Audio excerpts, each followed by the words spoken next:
Okay. Yeah, so what is your vision for the Empowerment and Social Participation course that you're working on right now? Well, this has actually been a 10-year process in terms of piloting it and co-developing it with Latin American colleagues.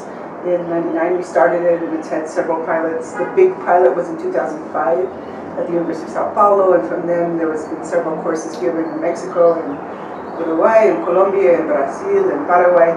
And now we've reached a point with the simultaneous translation corrected, finalized in Portuguese, English, and Spanish, where we really can disseminate it throughout the continent.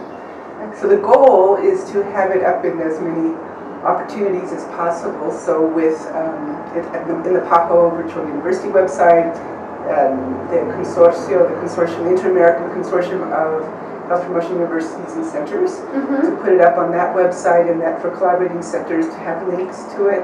So it's not a course that you download and take, but it is a type of set of materials that a faculty member or a trainer could create their own structure for providing to their membership or to their group of students, or it could be part of a semester-long graduate course, or it's that very adaptable. And my dream is that these materials get added onto, because empowerment strategies or technologies and social participation is a constantly living, growing, dynamic field, and that people can contribute materials from photo voice or video voice, or they can contribute materials from the Spanish or Portuguese and more recent articles, and so that we have a living website.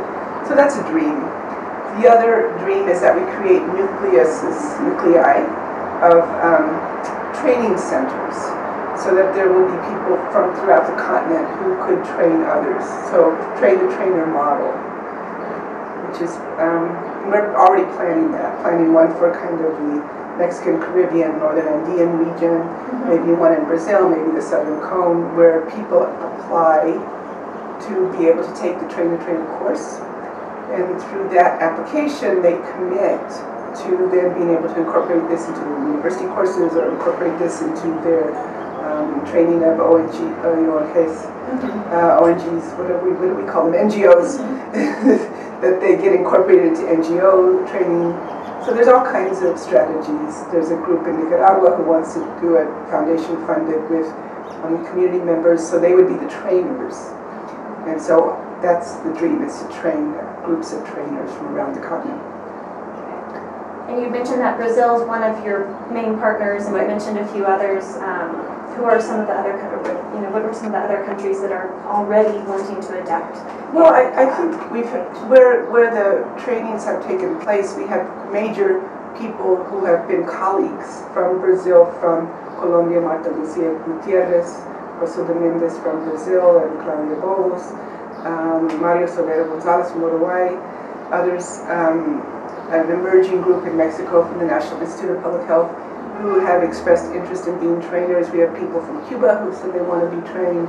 People I just heard from Paraguay and Panama who want to be trained. Judith Salinas just said she thought she could put it up at her university center. So in Chile there could be opportunities for training. I think it can grow as it grows, but the people are there already. We will have no problem filling 2 or 3 trainer courses.